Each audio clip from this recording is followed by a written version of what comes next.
Assalamualaikum warahmatullahi wabarakatuh.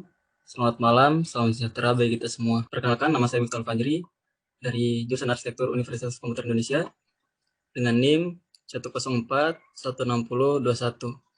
Setelah bersyukur kepada Allah, saya ingin menyampaikan terima kasih kepada Bapak Andi Harapan yang telah membimbing dan memberi arahan kepada saya selama proses asistensi berlangsung. Dalam kesempatan ini, saya akan mempresentasikan tugas akhir saya dengan judul Tradisional Market Pulau Ampel. Yang pertama, saya akan menjelaskan latar belakang secara singkat. Pasar tradisional di Indonesia merupakan salah satu sektor yang mempunyai posisi strategis dalam pembangunan perekonomian di Indonesia. Sejak zaman dahulu hingga kini, pasar tradisional menjadi tempat berkumpul antara para pedagang asing dengan penduduk lokal sebagai pusat perdagangan, politik, hingga informasi pengetahuan pada zaman kerajaan. Namun dalam kenyataannya, ekstensi pasar tradisional yang terkesan becek, kumuh, semrawut, makanan kurang higienis, hingga belum optimalnya waktu operasi pasar menjadi faktor tersisinya pasar tradisional saat ini oleh pasar modern atau biasa yang disebut oleh mall. Akan tetapi, dengan adanya kebijakan otonomi daerah, membuka kembali peluang kepada daerah untuk mengelola dan mengembangkan pasar tradisional agar dapat meningkatkan tingkat kesejahteraan masyarakat daerah. Sejalan dengan itu, Banten merupakan provinsi paling barat dari Pulau Jawa di Indonesia, serta Kecamatan Pulau Ampel sebagai kawasan strategis untuk pertumbuhan ekonomi Kabupaten Serang wilayah utara. Seluruh fasilitas yang dimiliki Kabupaten Serang pada wilayah utara beroperasi susah dan belum maksimal. Meskipun dalam perencanaan tata ruang wilayah Kabupaten Serang tahun 2011 hingga tahun 2031, daerah tersebut diplot menjadi kawasan strategis kepentingan pertumbuhan ekonomi dan gerbang maritim Indonesia menuju dunia, karena berbatasan laut langsung dengan Selat Sunda. Hal ini menjadi kesempatan untuk membangun fasilitas pasar tradisional di wilayah tersebut dengan melakukan pendekatan arsitektur terhadap sebuah bangunan yang akan menjadi tempat berkumpul masyarakat, wisatawan, serta pedagang di wilayah Pulau Ampel, sehingga dapat memberikan dampak positif bagi masyarakat sekitar, baik fisik, sosial, psikis, hingga perekonomian daerah. Baik, yang pertama, kajian literatur mengenai pengertian pasar. Menurut Peraturan Menteri Perdagangan Republik Indonesia Nomor 70 Tahun 2013 menyebutkan bahwa pasar adalah tempat jual beli barang dengan jumlah penjual lebih dari satu, baik yang disebut sebagai pusat perbelanjaan, pasar tradisional, pertokoan, mal, plaza, pusat perdagangan maupun sebutan lainnya. Sedangkan menurut KBBI, pasar merupakan tempat orang jual beli pekan yang diadakan oleh perkumpulan dan sebagainya dengan maksud mencari derma yang diadakan beberapa hari lamanya. Sedangkan pasar tradisional menurut Menteri Perdagangan Republik Indonesia tahun 2013 menyebutkan bahwa pasar tradisional merupakan pasar yang dibangun dan dikelola oleh pemerintah, pemerintah daerah, swasta, BUMN, dan badan usaha milik daerah, termasuk kerjasama dengan swasta, dengan tempat usaha berupa toko, kios, los, dan tenda yang dimiliki atau dikelola oleh pedagang kecil, menengah, atau swadaya, dengan sistem tawar-menawar. Sedangkan menurut keputusan Menteri Kesehatan, pasar sehat adalah kondisi pasar yang bersih, aman, nyaman, sehat, yang terwujud melalui kerjasama seluruh stakeholder terkait dalam menyediakan bahan pangan yang aman dan bergizi bagi masyarakat. Sedangkan sejarah pasar tradisional, menurut buku Herman Malano, dengan judul Selamatkan Pasar Tradisional, secara historis pasar tradisional sudah ada sejak zaman Kutai Kartanegara abad ke-15 Masehi. Kemudian saat hadirnya peradaban Islam di Nusantara, sekitar abad ke-12 Masehi, pasar sering digunakan sebagai media untuk berdakwah para ulama penyiar untuk kepentingan agama dan nasional.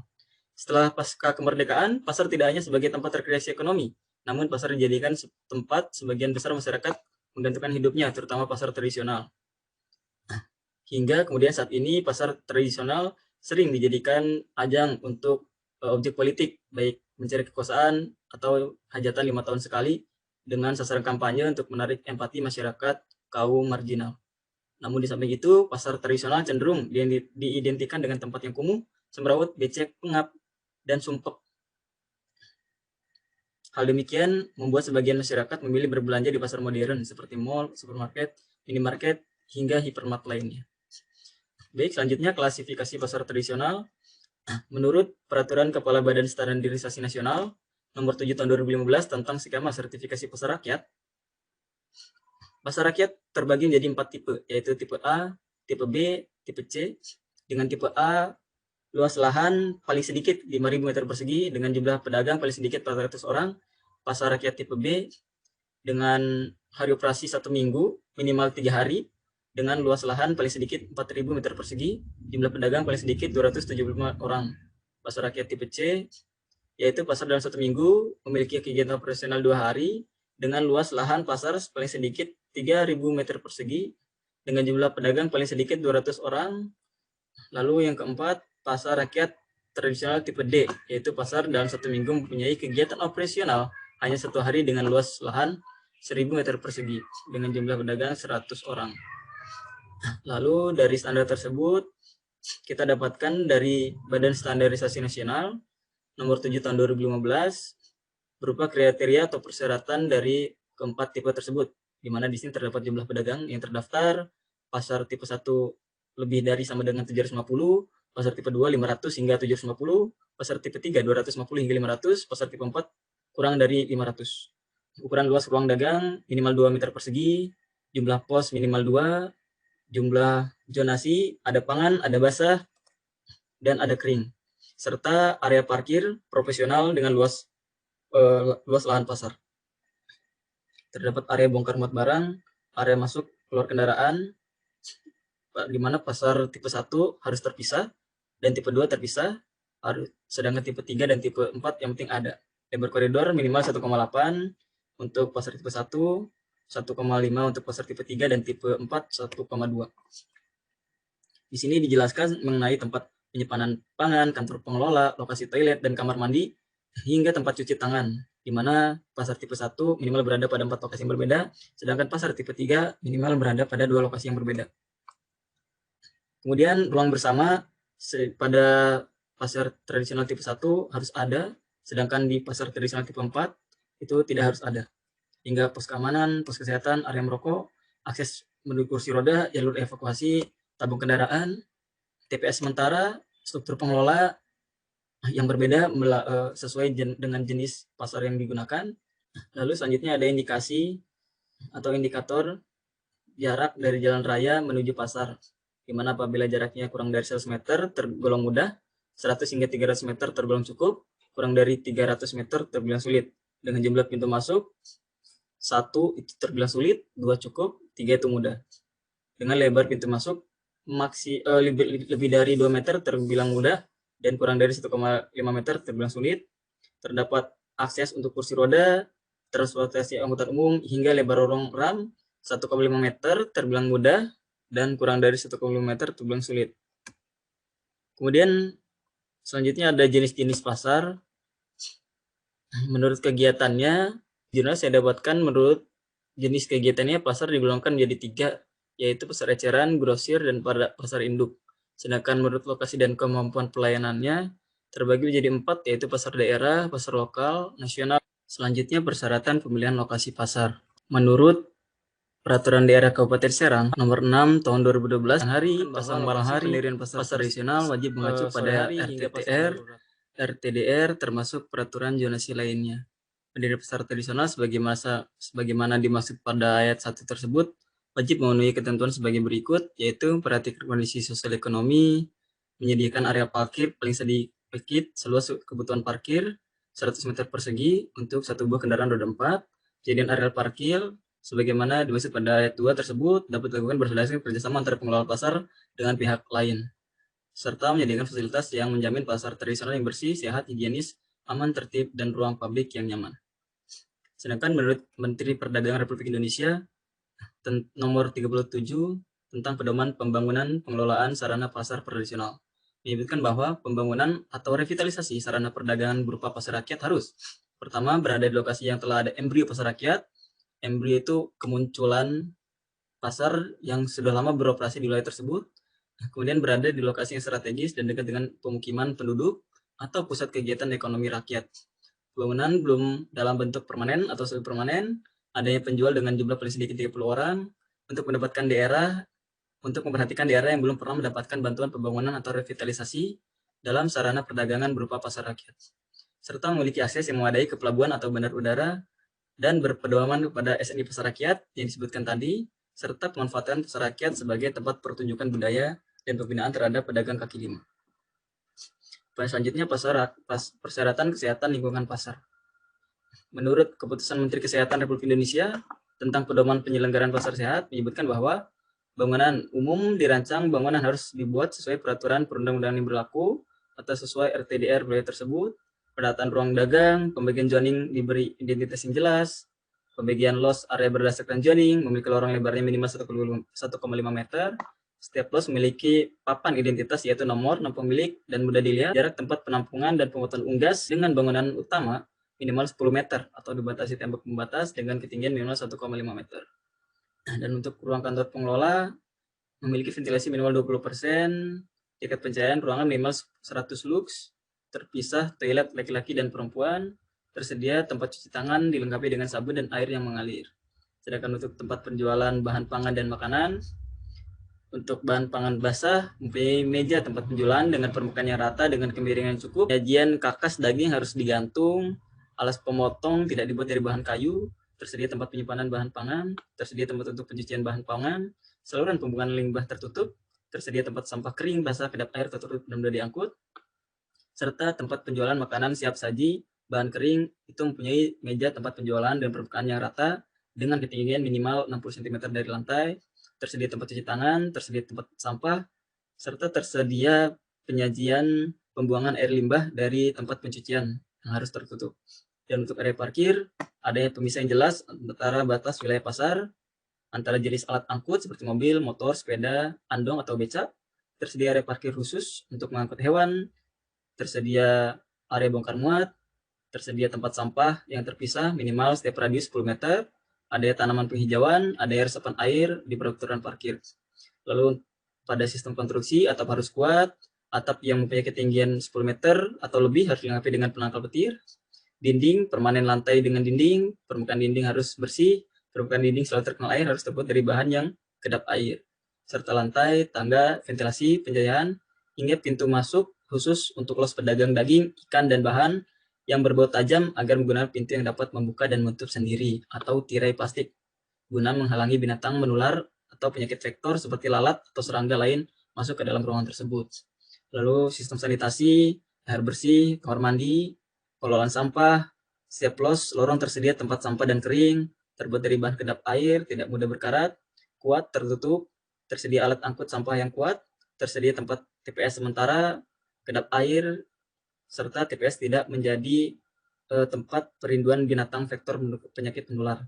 Serta TPS harus diangkat minimal 1 kali 24 jam. Untuk sistem drainase sekitar pasar tertutup dengan kisi yang terbuat dari logam sehingga mudah dibersihkan. Kualitas makanan dan bahan pangan harus tidak basi, tidak mengandung bahan berbahaya. Ikan, daging, dan olahan disimpan dalam suhu 0 sampai dengan 4 derajat Celcius. Penyimpanan bahan makanan harus ada jarak dengan lantai minimal 15 cm, dengan dinding 5 cm, dan langit-langit 60 cm. Lalu pada pasar harus terdapat keamanan, fasilitas lain seperti tempat ibadah, tempat penjualan unggas hidup, tempat pos pelayanan kesehatan. Lalu poin selanjutnya adalah studi presiden proyek sejenis. Pertama, ada Fish Market yang berlokasi di Sydney, Australia, merupakan pasar ikan yang terletak di Sydney, Australia, yang berdekatan dengan pelabuhan Australia. Di sini saya mengambil presiden dari bentuk atapnya yang dinamis, kemudian bentuk tangganya hingga interior pasar. Entrance berupa tangga untuk area duduk, tidak ada PKL di pinggir jalan mengganggu kendaraan, interior bersih dan tidak becek, serta mengoptimalkan pencahayaan alami. Kemudian untuk zonasi market sendiri terpisah antara area basah dan area kering, di mana area basah ditempatkan di lantai 1 dan area kering ditempatkan di lantai 2. Lalu ada temporary market of Shengli. Di sini saya mengambil presiden karena disebutkan dalam standar yang tadi, baik dari SNI Pasar Rakyat maupun Menteri Perdagangan, bahwa interior pasar harus memiliki signage atau penanda yang jelas dan ketinggian minimal 60 cm, bahan harus tidak licin, ramah difabel, serta mudah dibersihkan. Lalu studi presiden tema sejenis. Dalam kesempatan ini saya mengambil tema spirituality of traditional market, di mana spiritual menjadi konsep utama, di mana semangat tradisional menjadi elemen penting dalam upaya pembangunan pasar tradisional. Presiden pertama yaitu Pasar Sarijadi yang terletak di Kota Bandung. Bangunan pasar ini memiliki penghawaan alami ke dalam bangunan, menggunakan bahan material ekspos ke dalam bangunan. Terdapat area berkumpul bagi pedagang atau masyarakat sekitar yang dapat digunakan sebagai kegiatan bersosial atau melakukan kegiatan komunal lainnya di pasar tradisional. Ada Mercado Roma Italia dengan konsep tradisional tadi, Di sini memakai penguatan alami terhadap bangunan, kemudian bahan material ekspos ke dalam bangunan. Lalu pasar di sini menggunakan sistem seperti pasar tradisional di Indonesia. Lalu ada pasar Godean di daerah Istimewa Yogyakarta, di mana pasar yang tercitra sebagai tempat yang kumuh, becek dan sumpek ternyata bisa dibuat menjadi lebih menarik dan mencitrakan lokalitas budaya setempat. Poin selanjutnya yaitu peta situasi dan lokasi. Lokasi terletak di Provinsi Banten, Kabupaten Serang, Kecamatan Pulau Ampel, tepatnya berada di Jalan Raya Pulau Ampel. Untuk peruntukan lahannya sendiri atau land use berdasarkan peta kawasan strategis Kabupaten Serang, Provinsi Banten tahun 2011 hingga tahun 2021, kawasan Pulau Ampel termasuk ke dalam kawasan strategis untuk kepentingan pertumbuhan ekonomi wilayah Kabupaten Serang sebelah utara. Kemudian menurut pemerintah Kabupaten Serang juga dalam RT RW disebutkan wilayah tersebut termasuk ke dalam wilayah pemukiman. Kemudian analisis pasar tradisional, terdapat setidaknya 2 pasar tradisional di wilayah Kabupaten Serang wilayah utara, yaitu pasar tradisional Pulau Ampel dan pasar Bojonegara. Tetapi sangat disayangkan kedua pasar tersebut masih terbilang jauh dari kata layak dan pasar tradisional tersebut beroperasi bergantian selama 3 hari dalam seminggu. Jadi dalam hari Selasa, Rabu, Jumat itu yang beroperasi pasar Pulau Ampel, dan penduduk dari Bojonegara melakukan perdagangan atau jual beli ke pasar Pulau Ampel, dan hari lainnya dari pasar Pulau Ampel melakukan kegiatan niaga ke daerah Bojonegara, dikarenakan kedua pasar tersebut beroperasi secara berganti hingga menyulitkan masyarakat setempat. Kemudian pasar tradisional Pulau Ampel tersebut beroperasi pada hari Selasa, Rabu, dan Jumat dengan pedagang ikan berjumlah 12 orang, pedagang ayam berjumlah 8 orang, pedagang sayur berjumlah 11 orang, pedagang buah 6, pedagang pakaian 17, pedagang sembako, pedagang golok, hingga pedagang unggas, elektronik, dan jajanan, semuanya bertotal 126 pedagang. Itu yang terdata. Sedangkan pedagang kaki lima yang belum terdata kerap berdagang di area menggunakan bahu jalan hingga menimbulkan kemacetan kendaraan lalu lintas. Lalu ini jarak tempuh yang harus dilakukan oleh masyarakat Pulau Ampel ke pasar tersebut tidak beroperasi, harus memutar jalan menuju pasar Kota Cilegon, bukan pasar Kabupaten Serang sendiri, dengan waktu tempuh selama 52 menit dengan jarak 28,8 km. Sedangkan apabila masyarakat Pulau Ampel sendiri menuju pasar Pulau Ampel itu hanya berjarak 1,7 km dan estimasi waktu selama 4 menit. Kawasan Pulau Ampel tersebut terpotong oleh wilayah Cilegon. Selanjutnya terdapat pasar tradisional Bojonegara yang beroperasi selama hari Senin, hari Kamis, dan hari Sabtu. Terlihat kondisi pasar yang semrawut, acak-acakan, becek, dan pedagang jalan menggunakan bahu jalan berjalan mereka, serta tidak ada zonasi yang jelas pada pasar. Di sini terlihat pedagang cukur melakukan operasi di pasar bersebelahan dengan pedagang ikan. Begitupun kasus pedagang pasar lain. Dari data wawancara dan survei lapangan didapatkan jumlah total pedagang pada pasar tradisional Bojonegara itu 341 orang, dan pasar ini termasuk ke dalam tipe pasar golongan tipe C menurut Kementerian Perdagangan wilayah Kabupaten Serang. Walaupun beroperasi selama 3 hari dalam sepekan, dalam standar SNI itu termasuk ke dalam pasar tradisional tipe B. Ini wilayah Kabupaten Serang, dan ini jarak yang harus ditempuh dari masyarakat Bojonegara apabila pasar tersebut tidak beroperasi selain hari operasi pasar ditempuh selama 19,1 km menuju pasar Cilegon. Dan masyarakat Bojonegara apabila terdapat pasar di wilayah strategis ekonomi hanya memerlukan waktu sekitar 18 menit dengan jarak tempuh 7,2 km. Di samping itu terdapat juga pelelangan ikan Pulau Ampel yang beroperasi setiap hari. Pelelangan ikan ini merupakan pelelangan ikan terbesar di Pulau Ampel yang melayani seluruh wilayah Kabupaten Serang wilayah utara sepanjang wilayah bibir pantai. Di sini semua dilayani oleh pasar pelelangan ikan Pulau Ampel. Tetapi lokasinya semrawut dan yang semuanya serba terbatas menjadikan pasar ini terpisah atau tidak ada hubungannya, tidak terkoneksi dengan pasar tradisional. Ini data jumlah nelayan berjumlah 130 orang, pemilik kapal 70 orang, dan distribusi wilayah Kabupaten Serang wilayah utara. Dan pemilihan site sendiri berdasarkan peta kawasan strategis Kabupaten Serang, di mana kawasan tersebut merupakan kawasan strategis kepentingan ekonomi, jalan nasional bebas hambatan, kawasan perikanan tangkap budidaya, dan dekat kawasan pelabuhan internasional Indonesia, dan termasuk ke dalam wilayah pemukiman. Dengan jumlah KDW 60%, KLB 1,24, ISB 20 meter, garis sempadan pantai 100 meter apabila tidak diberi tanggul, KDH 5%, dan jalan nasional. Lalu terdapat fasilitas pendukung di sekitar set, yaitu pasar tradisional Pulau Ampel yang merupakan embrio dari pasar tradisional itu sendiri. Lalu ada pelelangan ikan Pulau Ampel, Polsek Pulau Ampel, Puskesmas Pulau Ampel, Pelabuhan Internasional Bojonegara, di mana pelabuhan ini terhenti sejak zaman pembangunan peresmian oleh Presiden Megawati pada tahun-tahun silam dikarenakan sengketa lahan antara pemilik perusahaan. Lalu pada timur lahan berbatasan dengan pantai, sisi barat dengan pegunungan, utara dengan pemukiman, selatan dengan perkebunan. Rencana tapak dan penempatan bangunan sesuai KDB, KLB, GSP, KDH, dan bangunan berkonsep pilotis dengan sirkulasi menuju pasar dan banyak pintu masuk menuju pasar tradisional. Dari SNI Pasar Rakyat tersebut dijelaskan bahwa pasar yang baik adalah pasar yang memiliki banyak akses menuju lokasi pasar tersebut. Zonasi ruang lantai 1 merupakan area basah, zonasi lantai 2 merupakan area kering, terdapat pakaian, peralatan rumah tangga, dan lain-lain. Lalu ada desain skematik bangunan, beban massa, lahan berupa 130.000 meter persegi atau 1,3 hektar, dengan garis sempadan jalan 20 meter, sempadan pantai 100 meter apabila tidak diberi tanggul. Lalu diangkat menjadi pilotis, lalu penutup atap menggunakan struktur bangunan bentang lebar. Konsep building, fitur material, pasar sebagai ruang peseduluran. Dengan konsep tradisional market, Pulau Ampel direncanakan tumbuh dan berkembang sebagai simpul pertukaran barang dan jasa secara regional yang kemudian membangkitkan berbagai aktivitas di sekitarnya. Konsep pasar tradisional ini menempatkan pasar sebagai etalase pembangkit perekonomian, sarana berkumpul, bersosial, bertukar informasi, dan berbudaya. Jadi pada konsep perencanaan ini memakai 3, yaitu ngadem, ngumpul, dan nyedulur, yaitu kehadiran pohon yang tidak dapat dilepaskan dari hadirnya perseduluran di bawah keteduhannya. Ini filosofi pada pasar tradisional pada zaman dahulu.